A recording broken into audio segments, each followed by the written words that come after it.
نظامی channel. حضور اکرم صلی اللہ علیہ وسلم نے فرمایا جس کی کثرت میں نشہ ہو اس کی قلت بھی حرام ہے، یعنی اگر ایک بوتل پینے پر نشہ ہو رہا ہو تو اس کا ایک قطرہ بھی حرام ہے۔ بات سمجھ میں آ رہی نا؟ اور اگر کسی نے اپنے گلے کے نیچے، اگر کسی نے اپنے حلق کے نیچے حرام کا ایک لقمہ، حرام کا ایک قطرہ اتارا، شراب کی شکل میں، ہیروئن کی شکل میں، براؤن شوگر کی شکل میں، یا حرام کمائی کی شکل میں، جوئے کی کمائی ہو، جھوٹ کی کمائی ہو، سود کی کمائی ہو، اگر اس نے ایک لقمہ بھی اس حرام کمائی کا حلق کے نیچے اتارا تو لقمہ بھی حرام ہے۔ اور حضور اکرم صلی اللہ علیہ وسلم نے فرمایا جس کے حلق کے نیچے حرام کا ایک لقمہ اتر جائے 40 دن تک اللہ اس کی عبادت کو قبول نہیں فرماتا۔ اب 40 دن میں کتنے جمعہ آئیں گے؟ جو 5 وقت نہیں پڑھتے، صرف جمعہ پڑھتے ہیں۔ آپ سوچیں کہ اگر جمعہ پڑھنے والا بھی شراب کا عادی ہے، اگر جمعہ پڑھنے والا بھی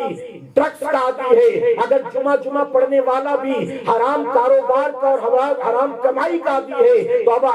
حرام کھانے پینے کے بعد اگر وہ جمعہ بھی پڑھتا ہے مہینے میں 4 بار تو اس کی جمعہ بھی اللہ کی بارگاہ میں مقبول نہیں ہے۔ حدیث مبارکہ میں آتا ہے شراب پینے والا جب مرے گا، ابھی تو ہٹا کٹا ہے نا، کچھ سمجھ میں نہیں آتا، ابھی تو بڑا فرینڈ سرکل ہے، کبھی وہ پلاتا ہے کبھی میں پلاتا ہوں، اور شراب پینے والوں کا حال یہ ہے کہ خوش ہو تو پیتے ہیں، تکلیف ہو تو پیتے ہیں۔ بعض لوگ لاک ڈاؤن میں پی رہے تھے کہ لاک ڈاؤن کی وجہ سے ٹینشن اس لیے پی رہا ہے، بعض لوگ بیٹی کی شادی اس خوشی میں پی رہا ہے، بیٹے کا جاب لگ گیا اس خوشی میں پی رہا ہے۔ پینے والے کو صرف بہانہ چاہیے پینے کا۔ اور میرے پیارے آقا کے پہلے ایک ایگزامپل دوں میں آپ، اب میں اپنی گفتگو سمیٹتا ہوں، ایک مثال دیتا ہوں۔ ایک آدمی سگریٹ کا عادی ہو جائے، ماوا زردہ یا گٹکے کا عادی ہو جائے، تو اب اس کا عادی ہونے کے بعد اتنا اس کے اندر کنٹرول میں وہ آ جاتا ہے، اتنا زیادہ ان چیزوں کا وہ محتاج ہو جاتا ہے کہ پھر ان چیزوں کے بغیر اس کا پیشاب پیخانہ بھی نہیں ہوتا۔ ایک چھوٹا سا بچہ 6 مہینے کا، سال بھر کا، 2 سال کا، ہوش نہیں شعور نہیں ہوتا، بستر پر پیشاب کر دیا، گود میں پیخانہ کر دیا، بستر پر پیخانہ کر دیا، یہ کچن ہے کہ بیڈ روم ہے، اس کو کوئی شعور ہے؟ لیکن جب بڑا ہونے کے بعد یہی سگریٹ پینے لگتا ہے، یہی گٹکا کھانے لگتا ہے، یہی ماوا کھانے لگتا ہے، تو صبح ٹوائلٹ میں جانے سے پہلے سگریٹ پیتا ہے، کیونکہ جب تک میں سگریٹ پیوں گا نہیں میرا پیٹ صاف نہیں ہوگا۔ لوگ ٹوائلٹ کے باہر کھڑے رہ کر گھس رہے ہوتے کہ جب تک میں اس کو منہ میں رکھوں گا نہیں میرا پیٹ صاف نہیں ہوگا۔ غلط تو نہیں کہہ رہا میرے بھائی؟ کوئی بھی کام کرنا، وہ سلائی کا کام کرتے مشین پر بیٹھتے تو پہلے یہ رکھ لیتے منہ میں پھر مشین چلاتے۔ اگر وہ ٹرک کے لوڈنگ ان لوڈنگ کا کام کرتے، لیبر کلاس کا آدمی ہے تو ٹرک کھڑی ہے اس کو ان لوڈ کرنا ہے، لیکن وہ ٹرک مال کو بعد میں ہاتھ لگائے گا، پہلے وہ ماوا بنائے گا، پہلے وہ گٹکا پھاڑے گا، پہلے وہ سگریٹ جلائے گا۔ غلط تو نہیں کہہ رہا ہوں؟ اتنا زیادہ محتاج ہو جاتا ان چیزوں کا، اتنا محتاج ہو جاتا کہ جب تک یہ چیزیں نہ کر لے اس کو لگتا ہے میرے اندر طاقت ہی نہیں ہے، میں یہ کر ہی نہیں سکتا۔ میرے پیارے آقا علیہ الصلوۃ والتسلیم کے پیروانوں، یہ چیزیں نشاور چیزیں، حضور اکرم صلی اللہ علیہ وسلم نے فرمایا ہر نشہ پیدا کرنے والی چیز کیا ہے؟ کیا ہے؟ حرام ہے۔ اگر صرف کہا ہوتا شراب حرام ہے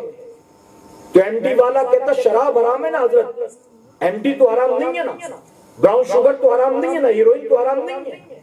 اسی لیے میرے آقا کی نگاہیں غیبدہ دیکھ رہی تھی۔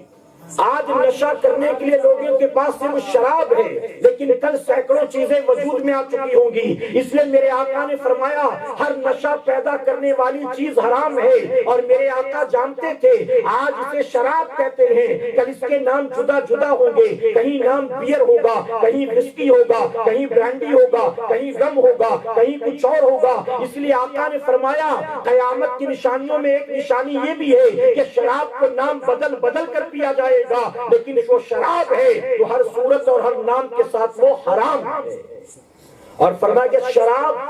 نام کی وجہ سے حرام نہیں ہے، نشے کی وجہ سے حرام ہے۔ کس کی وجہ سے؟ نشے کی وجہ سے۔ میرے پیارے آقا کے پیروانوں، کبھی کبھی تو مجھے یہ کہنا پڑتا ہے مجبوراً کہ اگر آج یزید زندہ ہوتا نا،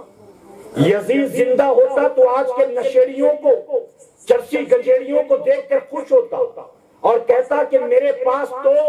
نشہ کرنے کے لیے سوائے شراب کے دوسرا کوئی آپشن نہیں تھا، لیکن اے امام حسین کے نام کا شربت پینے والوں، اے امام حسین کے نام پر تعزیہ اٹھانے والوں، اے امام حسین کے نام پر لنگر لٹانے والوں، اے ذکر حسین کی محفلیں سجانے والوں، اے حسین کے نام پر چندے وصولنے والوں، اے حسین کے نام کے نعرے لگانے والوں، ارے تم کیسے حسینی ہو؟ میں یزید پلید تھا، میرے پاس نشے کے لیے شراب کے سوا دوسرا کچھ نہیں تھا، لیکن تم کیسے حسینی ہو کہ جس شراب کی وجہ سے حسین میرے مقابلے میں کربلا میں آئے تھے، آج تم حسینی ہو کر مجھ سے بڑھ کر طرح طرح کی نشاور چیزوں کا استعمال کرنے لگے۔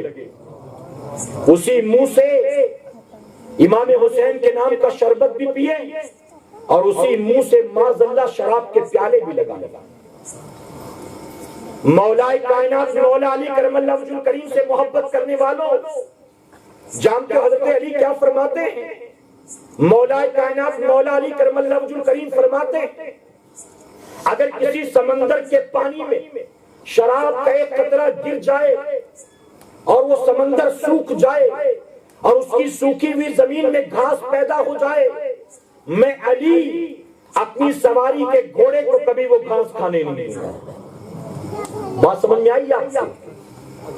مفتی اکرام سے جا کر پوچھو، علماء بیٹھے ان سے پوچھو، سمندر میں شراب کا ایک قطرہ گر جائے تو پانی پاک ہے کہ ناپاک؟ جواب ملے گا پاک ہے، وضو بھی کر سکتے ہو، غسل بھی کر سکتے ہو، پینا چاہو تو پی بھی سکتے ہو، لیکن مولا کائنات کا کتنا احتیاط، یہ فتویٰ نہیں تھا، تقویٰ تھا مولا کائنات کا۔ فرماتے ہیں کہ سمندر کا پانی سوکھ جائے، وہاں گھاس پیدا ہو، میں اپنی سواری کے گھوڑے کو کبھی وہ گھاس کھانے نہ دوں، اور فرماتے کبھی اتفاق سے میری سواری کا گھوڑا اگر وہ گھاس کھا لے تو میں پھر اس گھوڑے پر کبھی سواری نہ کروں۔ میرے پیارے آقا کے پیروانوں، آج لوگ حضرت علی کا نام لے کر چرس چلم کے دم مارتے ہیں، مار دم مٹے غم، پتہ نہیں مزارات اولیاء پر پہنچ کر لوگ معاذ اللہ نشہ کرتے ہیں، مزارات اولیاء پر۔ جانتے ہو قبرستان میں حضور اکرم صلی اللہ علیہ وسلم فرماتے پہلے میں نے تمہیں قبرستان جانے قبروں کی زیارت سے روکا، اب میں تمہیں اجازت دیتا ہوں قبروں کی زیارت کی۔ میں آپ کے شہر کے بارے میں نہیں جانتا، اپنے شہر کی بات کروں، ہمارے یہاں قبرستان میں آ کر دیکھو، بامبے میں تو قبرستان میں آ کر قبروں کو دیکھ کر، وہاں بھاگتے ہوئے چوہے بلی کو دیکھ کر، وہاں رینگتے ہوئے کیڑے مکوڑوں کو دیکھ کر، وہاں بلوں کی چیٹیوں اور چوہوں کی بلوں کو دیکھ کر، اے مسلمانوں قبروں کو دیکھ کر عبرت حاصل کرنا تو دور کی بات ہے، ہمارے شہر میں تو جتنے قبرستان ہیں ان قبرستان کے اندر چرسیوں گنجیڑیوں نے اپنے اڈے بنا رکھے، قبر کے پیچھے بیئر کی بوتلیں ملتی ہیں، قبر کے پیچھے چرسی مجاور بنا بیٹھا ہوا، یہ حال ہے۔ درگاہ کے آس پاس دیکھیں اللہ ماشاءاللہ، جہاں اللہ کے ولی کی مزار ہوگی وہیں آس پاس کہیں نہ کوئی چرس بیچنے والا ضرور ہوگا، وہیں چلمچیوں کے اڈے ضرور ہوں گے۔ اجمیر شریف جا کر دیکھیں، غریب نواز کی بارگاہ سے بالکل قریب، بتائیے چار یاری ہے کہ نہیں، جو چرسیوں کا اڈا، اور ہمیں لگتا ہے کہ کوئی اللہ کا ولی غریب نواز کی چوکھٹ پر نہیں ملے گا، ان چرسیوں کے بیچ میں کوئی اللہ کا ولی ہمیں مل جائے گا، چرسیوں کے بیچ میں۔ میرے پیارے آقا کے پیروانوں، کیا بتائیے حرام کھانے پینے والا اللہ کا ولی ہوگا؟ میرے آقا فرماتے ہیں جس نے حرام کا ایک لقمہ حلق کے نیچے اتارا، اللہ 40 دن تک اس کی دعائیں قبول نہیں کرتا، اللہ 40 دن تک اس کی عبادت قبول نہیں کرتا۔ جب حرام کھانے پینے والے کی دعا اللہ 40 دن قبول نہیں کرتا، ہم چرسیوں گجیریوں سے دعا کروائیں گے کہ اللہ دعا قبول فرمائے گا؟ اب آخری بات عرض کرتے ہیں، فرمایا گیا جب نشہ کرنے والا حالت سکرات میں ہوتا تو ایسی پیاس کی شدت ہوتی ہے کہ حلق سوکھ کر کانٹا بن جاتا، اس وقت اس آدمی کو دنیا کے تمام سمندر بھی پلا دیے جائیں تو بھی وہ دنیا سے پیاسا مرتا ہے۔ کون؟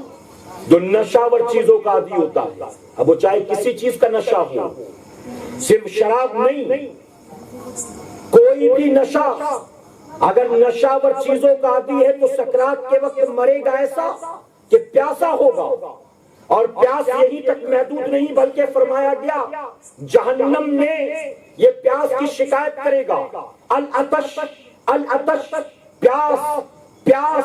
جب یہ پیاس کی شدت کی شکایت کرے گا تو حدیث مبارکہ میں آتا ہے فرشتے ایک جہنمی کی کھوپڑی میں جہنمیوں کے جسموں سے بہنے والا خون اور پیپ جمع کریں گے اور اسے پینے کے لیے دیں گے، اور ایک روایت میں تو یہاں تک آتا ہے کہ اس آدمی کو جو پیاس کی شکایت جہنم میں کرے گا، جو دنیا میں نشاور چیزیں استعمال کرتا تھا، جب جہنم میں کہے گا مجھے پیاس لگی ہے مجھے پیاس لگی ہے، تو فاحشہ عورتوں کی شرمگاہ سے بہنے والا خون ایک جہنمی کی کھوپڑی میں بھر کر اس کو پینے کے لیے دیا جائے گا، چونکہ پیاسا ہوگا منہ کے قریب کرے گا، اس کی بدبو سے اس کو دور کر دے گا، اس کو دیکھے گا تو بدک جائے گا اور کہے گا رو کر کہ تم مجھے یہ کیا دے رہے ہو، مجھے پیاس لگی ہے، مجھے پانی پلا دو مجھے پانی پلا دو۔ اللہ کا فرشتہ کہے گا تو نے زمین پر اللہ کی حرام کردہ چیزوں کا استعمال کیا تھا، اب تجھے یہاں پانی نہیں دیا جائے گا، اب پینا ہے تو یہی پی۔ حدیث مبارکہ میں آتا ہے پیاس کی اتنی شدت ہوگی کہ وہ خون اور پیپ کو بھی پینا شروع کر دے گا، جب منہ کے قریب کرے گا تو اس کی گرمی سے اس کے چہرے کی جلد جو ہے، اس کی سکن جو ہے پوری جھلس کر اس کے اندر گر جائے گی۔ اللہ اکبر۔ اے مسلمانوں میں پوچھتا ہوں، آج 22 سال کے ہو، آج 28 سال کے ہو، آج 24 سال کے ہو، آج 40 سال کے ہو، اللہ نے مال و دولت سے نوازا ہے، اللہ نے ہٹا کٹا ہاتھ پیر دیا ہے، اللہ نے خوبصورت چہرہ دیا ہے، اللہ نے جسم میں طاقت دی ہے، اللہ نے جیب میں مال دیا ہے، آج زمین پر پیر پٹک کے چلتے ہو، تمہیں بولنے والا کوئی نہیں ہے، آج ماں باپ کو آنکھ دکھاتے ہو، تمہیں روکنے ٹوکنے والا کوئی نہیں ہے، آج تم شراب پی کے اپنے گھر آتے ہو، بیوی بچے کرفیو کے ماحول میں گھر میں ڈرے سہنے رہتے ہیں، تمہیں کوئی روکتا ٹوکتا نہیں ہے، اپنی زندگی جس طرح چاہو اپنی مرضی سے گزار لو، لیکن یہ کیوں بھولے بیٹھے ہو کہ چند دنوں کے بعد جب موت کا فرشتہ آئے گا نہ چاہتے ہوئے بھی تیری روح کو کھینچ کر نکالے گا، اور جب تیرے گھر والے تجھے لے جا کر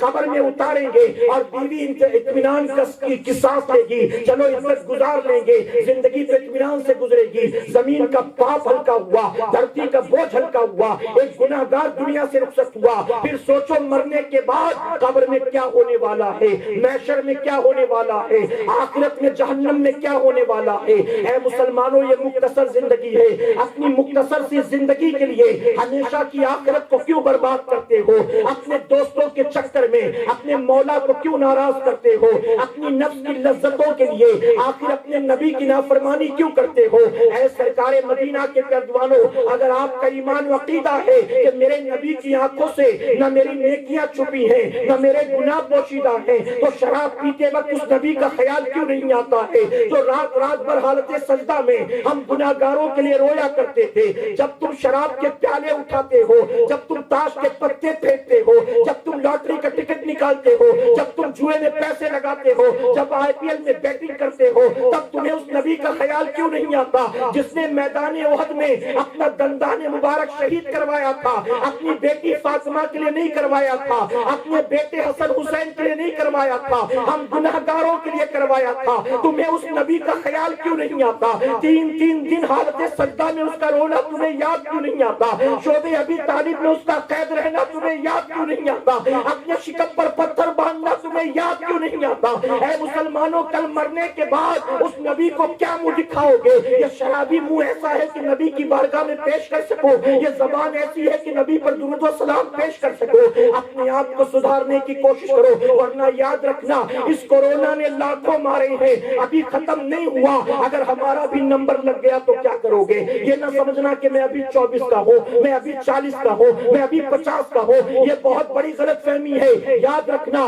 دنیا میں آنے میں ترتیب ہے، جانے میں ترتیب نہیں ہے۔ پہلے دادا آئے تھے، پھر ابا آئے تھے، پھر میں آیا تھا، لیکن جانے میں ممکن ہے کہ دادا ابا دونوں یہی رہے، میں پہلے چلا جاؤں، کچھ معلوم نہیں ہے، اس لیے ہوش کے ناخن لو۔ اے مسلمانوں، آج یہ اجتماع منعقد کرنے کا اصل مقصد یہی ہے، دل پر لگے زنگ کو دور کر لو، دل پر لگے گرد و غبار کو دور کر لو، اپنے رب کی بارگاہ میں رجوع کر لو، توبہ کر لو۔ میں کہتا ہوں کچھ اور نہ کر سکتے سکو کم سے کم 5 وقت نماز کے پابند بن جاؤ. کچھ اور نہ کر سکو کم سے کم سنت پر عمل کرنے کی کوشش کرو. کچھ اور نہ کر سکو کم سے کم ڈرامے تو دیکھنا بند کر دو, سیریل تو دیکھنا بند کر دو, گانے تو گنگنانا بند کر دو. ارے کچھ اور نہ کر سکو, حرام چیزوں کی لت تو چھوڑ دو, اللہ رسول کی نافرمانی تو چھوڑ دو. میرے پیارے آقا کے پیغمبروں, 12ویں میں جلوس کتنے لاکھوں کا کیوں نہ ہو, اگر نافرمانوں کا جلوس ہوگا نبی ہرگز قبول کرنے والے نہیں ہیں. اللہ نے تجھے دولت دی ہے, تو شراب بھی پیتا ہے